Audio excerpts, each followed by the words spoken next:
আজকের এই গভীর অনুসন্ধানে স্বাগত। আজকে আমরা ইতিহাসের এমন একটা পাতা উল্টাবো যেটা নিয়ে সচরাচর খুব একটা কথা হয় না। হ্যাঁ, মানে আমাদের আজকের আলোচনার মূল বিষয়বস্তু হল ঝাড়খণ্ডের ছোটনাগপুর মালভূমির একটা সাধারণ আদিবাসী অঞ্চল, গিরিডি। ঠিক কিভাবে ১৯ এবং ২০ শতকে এই গিরিডি বিশ্বের অন্যতম প্রধান একটা শিল্পকেন্দ্রে পরিণত হয়েছিল, সেই রোমাঞ্চকর আর প্রায় বিস্মৃত ইতিহাসটাই আজ আমরা তুলে আনব। আর এর জন্য আমরা বেশ কিছু ঐতিহাসিক গবেষণাপত্র, প্রবন্ধ আর আর্কাইভাল ডেটা সোর্স হিসাবে ব্যবহার করছি। সোর্সগুলোর মূল ফোকাস হল গিরিডির মাইকা বা অভ্র শিল্প, সেখানকার নিজস্ব বিদ্যুৎ উৎপাদন ব্যবস্থা আর সে সময়ের স্বদেশী উদ্যোগে বাঙালি শিল্পপতিদের একটা অসামান্য অবদান। হুম, এখন প্রশ্ন আসতে পারে, এই ইতিহাস জানাটা এত জরুরি কেন? কারণ এটা শুধু অতীতের কোনো ধুলো পড়া গল্প নয়। সোর্সগুলো স্পষ্টভাবে দেখায় কিভাবে মাটি খুঁড়ে পাওয়া খনিজ সম্পদ থেকে অর্জিত অর্থ একটা দেশের আধুনিক বিজ্ঞান আর শিক্ষা ব্যবস্থার পুরো ভিতটাই গুঁড়ে দিতে পারে। একদম তাই। আর এই আলোচনাটা সেই প্রচলিত ধারণাকে পুরোপুরি ভেঙে দেবে, যেখানে মনে করা হতো বাঙালি ভদ্রলোক শ্রেণী কেবল চাকরি বা বুদ্ধিবৃত্তিক কাজের মধ্যেই সীমাবদ্ধ ছিলেন। হ্যাঁ, ঠিক আছে, চলুন বিষয়টা একটু খুলে দেখা যাক। গিরিডির এই ভৌগোলিক সম্পদের দিকটি, মানে বিশেষ করে সেখানকার বিখ্যাত রুবি মাইকা বা অভ্রর বিশাল ভাণ্ডারই কিন্তু পুরো গল্পের মোড় ঘুরিয়ে দিয়েছিল। বিষয়টা আসলে তার চেয়েও অনেক বেশি গভীর। গিরিদি শব্দটির উৎপত্তিগত অর্থই হল পাহাড়ের দেশ। আচ্ছা। এই অঞ্চলটি মূলত মুন্ডা এবং সাঁওতালদের আদি নিবাস ছিল। তারা যুগের পর যুগ সেখানে নিজেদের মতো করে স্বাধীনভাবে বসবাস করে আসছিল।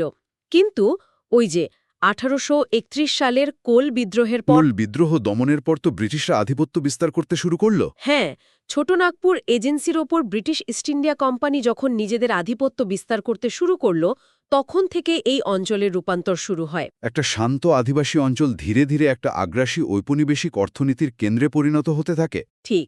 আর এই অর্থনীতির মূল চালিকা শক্তি ছিল মাটির নিচের ওই খনিজ সম্পদ। আর এই রূপান্তরের সবচেয়ে বড় অনুঘটক হিসেবে কাজ করেছিল রেলওয়ে। একদম।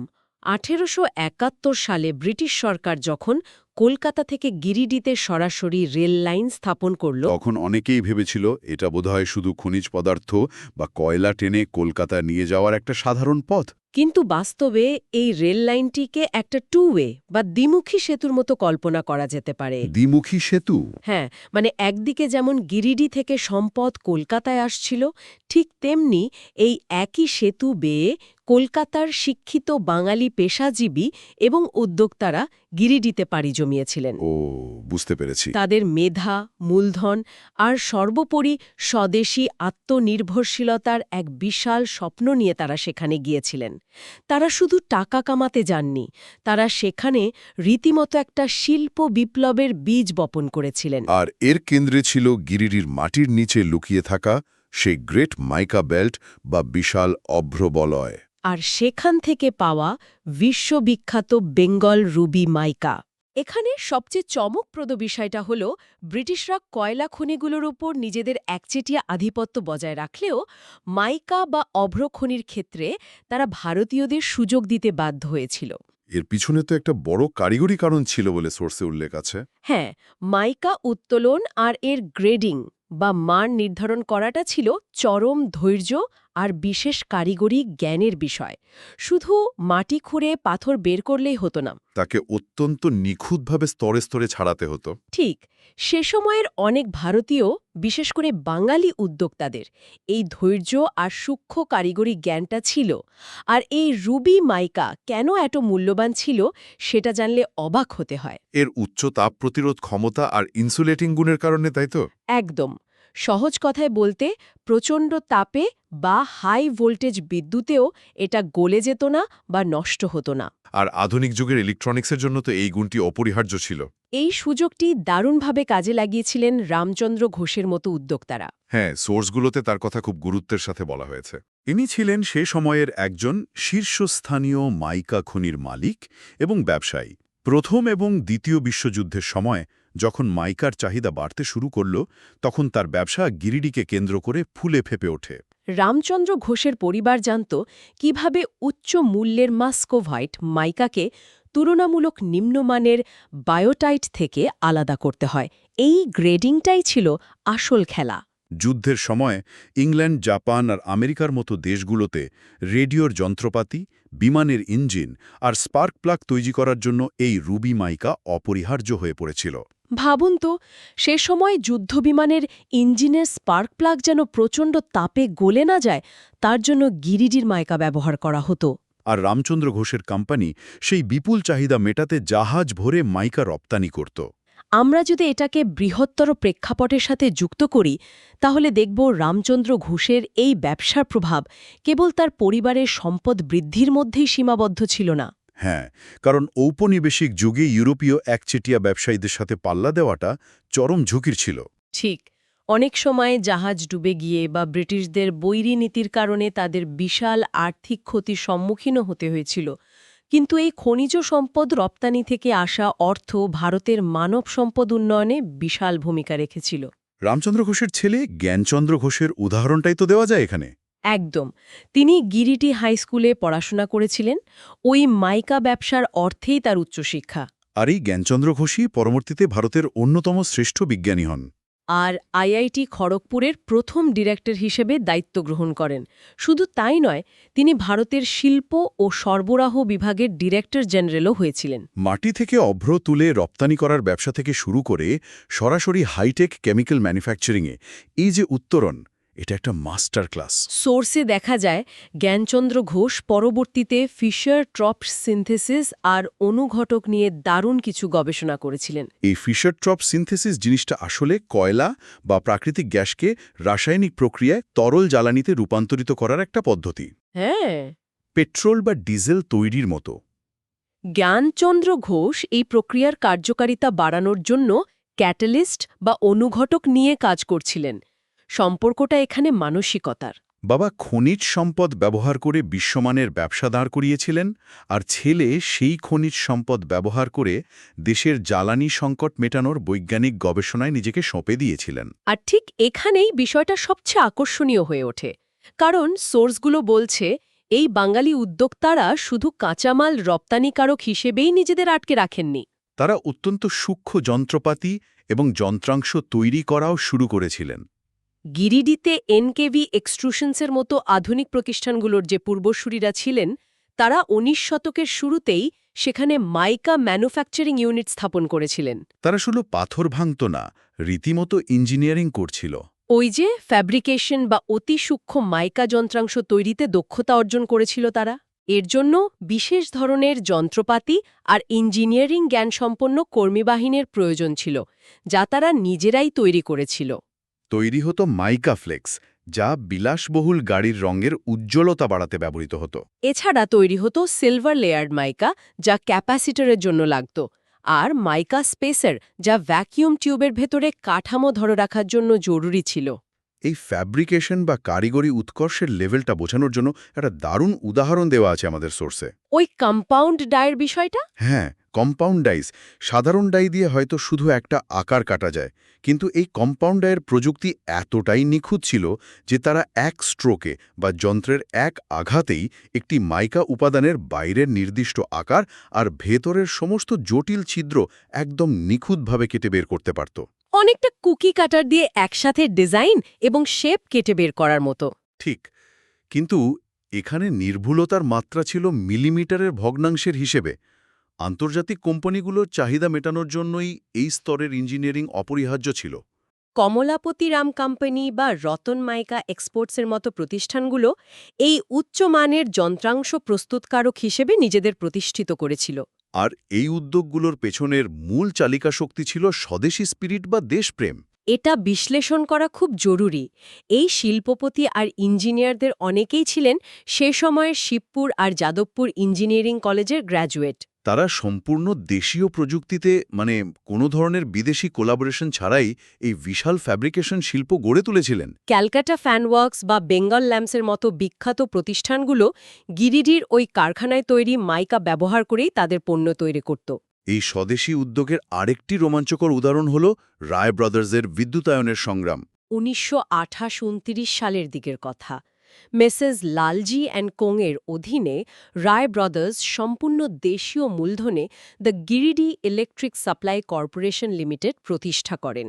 তারা গিরিডির বিশ্রাম কুটির নামের একটি জায়গায় তাদের পাওয়ার হাউস স্থাপন করেছিলেন। বেশ কয়েক বছর ধরে অত্যন্ত সফলভাবে তারা শহরের বিদ্যুতায়ন পরিচালনা করেছিলেন।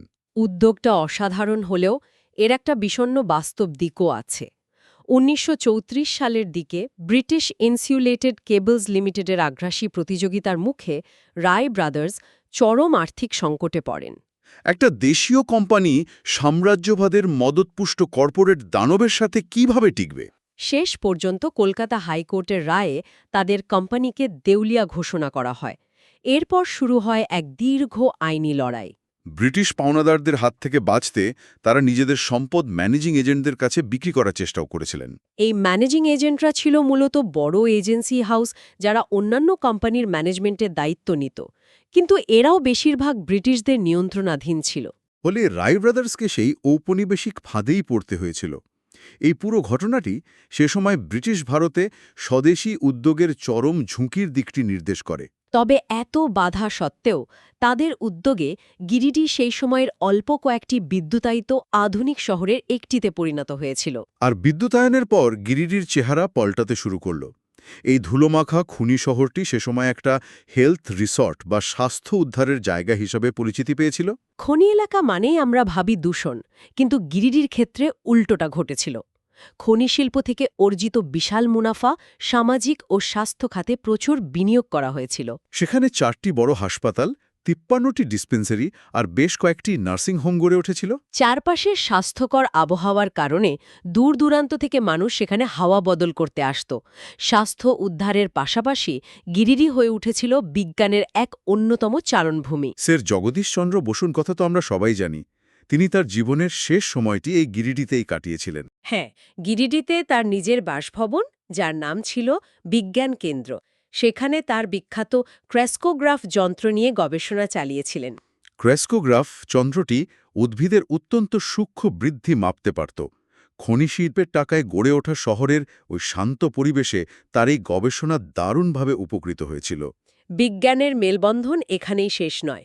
প্রশান্তচন্দ্র মহালানবিশ এই গিরিডিতেই ইন্ডিয়ান স্ট্যাটিস্টিক্যাল ইনস্টিটিউট বা আইএসআই এর দ্বিতীয় শাখা স্থাপন করেছিলেন। বিশাল ডেটা প্রসেসিংয়ের কাজ, গাণিতিক হিসেব নিকাশ এই গিরিডিতে বসেই সম্পন্ন হতো। সোর্সে আরেকটা দারুণ তথ্য আছে, রবীন্দ্রনাথ ঠাকুরও সেখানে অতিথি হিসেবে এসেছিলেন। সাহিত্য, বিজ্ঞান আর শিল্পের এক অপূর্ব মিলনমেলা হয়ে উঠেছিল গিরিডি। এই বুদ্ধিবৃত্তিক উৎকর্ষের পাশাপাশি সেখানকার আদিবাসী শ্রমিক সমাজের জীবনে যে বিশাল পরিবর্তন এসেছিল সেটাও আমাদের দেখতে হবে। প্রায় ২.৫ লক্ষ শ্রমিক প্রত্যক্ষ বা পরোক্ষভাবে এই শিল্পের সাথে যুক্ত হয়েছিল। এর ফলে তারা প্রথমবারের মতো ক্যাশ ইকোনমি বা নগদ অর্থের অর্থনীতিতে প্রবেশ করেছিল। এর আগে তাদের লেনদেন ছিল মূলত বিনিময় প্রথা বা কৃষি নির্ভর, কিন্তু এখন তাদের হাতে সরাসরি নগদ টাকা আসতে শুরু করল।